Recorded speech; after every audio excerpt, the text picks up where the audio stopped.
খেলার জন্য পাবজি আছে, ইউজ করো ফোন। খেলার জন্য বাঁচলে কেন মেয়ে মানুষের মন। মন নিয়ে খেলাধুলার টুর্নামেন্ট হলে সায়ন্তদা ফার্স্ট প্রাইজ পেতো বলে বলে।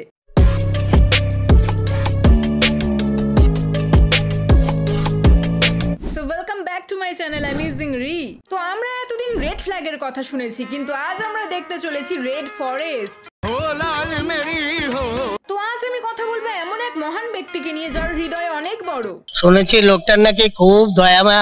সে এতটাই দয়ালু যে একটার পর একটা মেয়েকে তার হৃদয়ে ঠাঁই দিয়েই চলেছে। পৃথিবীতে তাহলে এমন মানুষও আছে।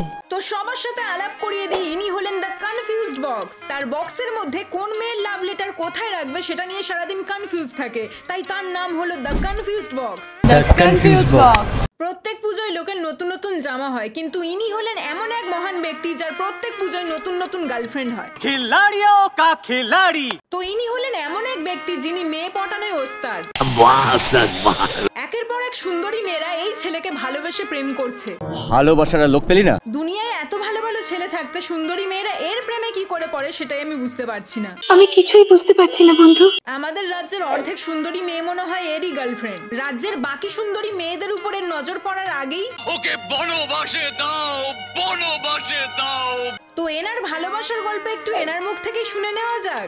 4 বছরের একটা রিলেশনশিপ, এবার হঠাৎ করে সেটা নেই, তো তখন এটা খুব খালি একটা জায়গা তৈরি হয়ে গেছিল। তো এই মহাপুরুষ সেই খালি জায়গা ভর্তি করার জন্য আবার একটা নতুন মানুষকে নিজের লাইফে আনে। তারপর সেই মানুষটাকে ছেড়ে দেওয়ার পর আবার ওনার জায়গা খালি হয়। তারপর সেই জায়গা ভর্তি করার জন্য আবার একজনকে নিজের মনে জায়গা দেয়। বলছি দাদা, ওটা তোমার মন নাকি পাবলিক বাস? যখন তখন খালি হয়ে যাচ্ছে, আবার সিট খালি করে প্যাসেঞ্জার তুলছো, তারপর আবার খালি হচ্ছে, আবার ভর্তি করছো। তাই এইসব দেখার পর আমার মনে হচ্ছে ওটা তোমার মন না, পাবলিক বাস। তো এবার অ্যাটলিস্ট তোমার ওই পাবলিক বাসটাকে কন্ট্রোল করো দাদা। তোমার ওই পাবলিক বাস ভর্তি করার দরকার নেই, খালি রাখাই ভালো। এতে নারী জাতির মঙ্গল হবে, কারণ ওই বাসে যারা যারা প্যাসেঞ্জার হয়েছে তারা ওই বাসের মধ্যেই জীবন্ত লাশ হয়ে গেছে। তার মানে কি আমারই দোষ? না না দাদা, তোমার কোনো দোষ নেই, তোমার কোনো দোষ থাকতেই পারে না। তুমি তো একেবারে নির্দোষ। আমি নির্দোষ? আমিও at the end of the day একটা মানুষ। কিন্তু এরকম অমানুষের মতো কাজ কেন করে বেড়াচ্ছ সেটাই আমি বুঝতে পারছি না। আমি কিছুই বুঝতে পারছি না। আমার ভাবতেই অবাক লাগে এতগুলো সুন্দরী মেয়ে এই ছেলেটার প্রেমে পড়েছিল। কেন? কি পুণ্য করেছে ও? এ ঠিক কোন দেবতার পূজা করেছে, কি জাদু করেছে সেটা আমাকে কেউ জিজ্ঞেস করো না। আপনার এই প্রশ্নের উত্তর দিতে আমি অক্ষম। দাদার লাক আছে মানতেই হবে বস। দাদা এতটাই লাকি যে দাদার প্রথম গার্লফ্রেন্ড নিজের টাকা খরচ করে দাদাকে বিদেশে ঘুরতে নিয়ে যেত। দাদার অনেক কেয়ার করতো, বাট হঠাৎ করে দাদার চুলকানি ওঠে এবং দাদা তার সাথে ব্রেকআপ করে নেয়। হাতের লক্ষ্মী তুমি পায়ে ঠেললে রতন। তারপর দাদা আর একটা নতুন গার্লফ্রেন্ড পটায়। সে দাদাকে নামি দামি রেস্টুরেন্টে খাওয়াতো, এমনকি তার সাথে ব্লগ বানিয়ে দাদার ভালো ইনকামও হতো। বাট 3 নম্বর গার্লফ্রেন্ডকে পটানোর চক্করে দাদা দ্বিতীয় জনকে ছেড়ে দেয়। হাতের লক্ষ্মী তুমি পায়ে ঠেললে রতন। তারপর দাদা তৃতীয় লক্ষ্মীরও মূল্য দিতে না পেরে চতুর্থর খোঁজ করতে যাবে, অমনি সমস্ত লক্ষ্মীরা মিলে দাদার কপালে শনি ঝুলিয়ে দেয়। ঠিকই করেছে, ভালো করেছে। এখানে একটা কথা কিন্তু মানতেই হবে ভাই, গার্লফ্রেন্ডের টাকায় বিদেশ ঘোরার লাক সবার হয় না। গার্লফ্রেন্ডের টাকায় বিদেশি জলে স্নান করে সেই মজা গো বন্ধুরা, আহা, নীল সমুদ্রে ঝাঁপিয়ে সেই মজা। গার্লফ্রেন্ডের টাকায় বিদেশি খাবারের সেই স্বাদ, সেই অসাধারণ। তো যাই হোক, আগে একটা সময় ছিল যখন কিরণ নিজে হাতে রান্না করে সায়ন্তকে খাওয়াতো আর অনেক যত্ন করতো। আর এমন গার্লফ্রেন্ড থাকলে যে কোনো বয়ফ্রেন্ডেরই সুখে থাকার কথা। কিন্তু সেই সুখ কি আমার ভাগ্যে আছে? কথাই বলে সুখে থাকতে ভূতে কিলোয়, আর দাদার সাথে সেম জিনিসটাই হয়েছে। সম্পর্কে থাকতে মানুষের মূল্য বোঝে না। ঠিক বলেছো। তো আমাদের দাদা গার্লফ্রেন্ডদেরকে মন থেকে ভালোবাসুক আর না বাসুক, বাইককে কিন্তু খুব ভালোবাসে। বাইকের প্রতি কত ভালোবাসা, বাইকের উপর ঘুমাচ্ছে, বাইকে চুমু খাচ্ছে, কতই না কেয়ার করছে। এই কেয়ারটা যদি গার্লফ্রেন্ড গুলোকে করতে তাহলে আর 3-4 বার ব্রেকআপ হতো না।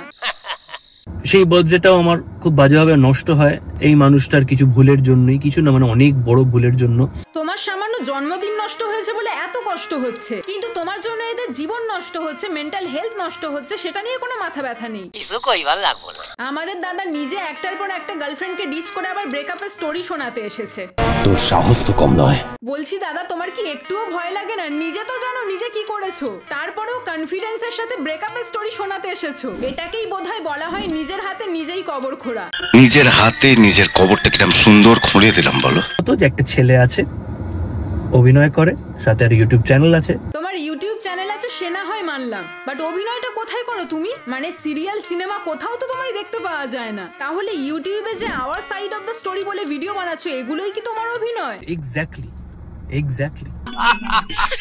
গার্লফ্রেন্ড পটানোর পর, তাকে নিয়ে একগুচ্ছ ব্লগ বানানোর পর, তাকে ভালোভাবে ইউজ করার পর আমরা আলাদা হয়ে গেলাম। মানে পুরোপুরি ডিসিশনটা আমারই ছিল, আমি বলবো।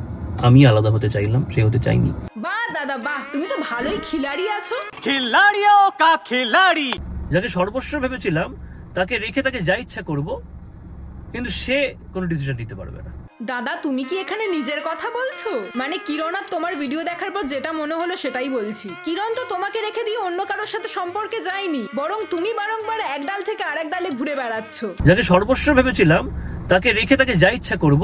এই কথাটা অনলি তোমার সাথেই প্রযোজ্য, কারণ তুমি নিজেই এমনটা করো। ঠিক বলেছো দিদি ভাই। তাকে তার জন্মদিনের দিন রাতে কেক টেক কাটার পর বসে ক্লারিফিকেশন দেওয়া হয়েছে যে কিসের ক্লারিফিকেশন দিয়েছো? একটু খুলে বলো তো সবাইকে।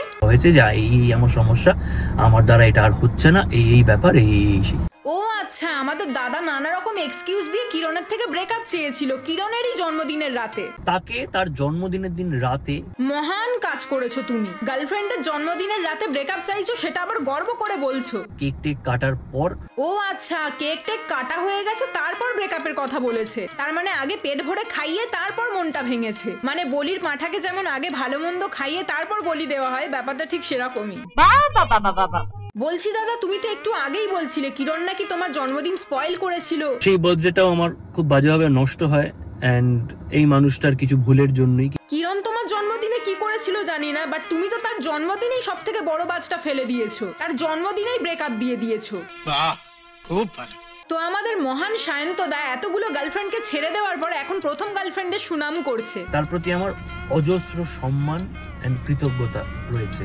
বাট তুমি তাকে ঠিক কতটা সম্মান করো সেটা তার ভিডিও দেখার পর বুঝতে পারলাম। আপনি নাকি আমার হোটেলে রেড কার্ড বের করেছেন, এক সম্পর্কে থাকাকালীন আর এক সম্পর্কে চলে গেছে, প্রচুর কথা তো বলেছেন। এক্সের নামে এত খারাপ কথা রটিয়ে বেড়ানোর পর এখন মহান সেজে বলছে। তার প্রতি আমার অজস্র সম্মান এন্ড কৃতজ্ঞতা রয়েছে। নাটক কম করো প্রিয়, তুমি তোমার এক্সকে ঠিক কতটা সম্মান করো সেটা সবাই বুঝে গেছে। দাদা এত সব কাণ্ড করার পর বলছে, আর এগুলো হয়ে থাকে, কাম অন, এগুলো হয়ে থাকে। প্রথম গার্লফ্রেন্ডকে ছেড়ে দিয়ে দ্বিতীয় গার্লফ্রেন্ডকে ধরার পর। আর এগুলো হয়ে থাকে, কাম অন। দ্বিতীয় জনকে ছেড়ে দিয়ে তৃতীয় জনকে ধরার পর। আর এগুলো হয়ে থাকে, কাম অন। এখন তৃতীয় জনকে ছেড়ে 4 নম্বরের পথে এগোতে গিয়ে। আর এগুলো হয়ে থাকে, কাম অন। এতগুলো প্রেম আর বিচ্ছেদ দেখে আমরা টায়ার্ড হয়ে গেছি, বাট দাদা টায়ার্ড হচ্ছে না। কদিন পর দেখবে 4 নম্বর গার্লফ্রেন্ডকে নিয়ে ব্লগ বানাচ্ছে। আর এগুলো হয়ে থাকে, কাম অন। দাদার এক্স গার্লফ্রেন্ড একসময় বলেছিল এতদিন পর সবাই বুঝতে পারছে দাদা সত্যিই মানসিক দিক দিয়ে অসুস্থ। এই ওষুধটা দিচ্ছি, দয়া করে খেয়ে আমাকে উদ্ধার করো। তো সায়ন্তদা ওষুধ খেয়ে সুস্থ হোক। আপাতত আজকের ভিডিও আমি এখানেই শেষ করছি, কারণ এই অসুস্থ প্রেমের কাহিনী বেশিক্ষণ শুনলে তোমরাই অসুস্থ হয়ে যাবে। আর হ্যাঁ, আমার সেকেন্ড চ্যানেলে কিন্তু রেগুলার ভিডিও আসছে, যারা যারা আমার সেকেন্ড চ্যানেলটা সাবস্ক্রাইব করোনি করে নাও। তো যাই হোক, আজকের ভিডিও এই পর্যন্তই। আর ভিডিওটা ভালো লাগলে বেশি বেশি করে লাইক করে দেখা হচ্ছে নেক্সট ভিডিওতে।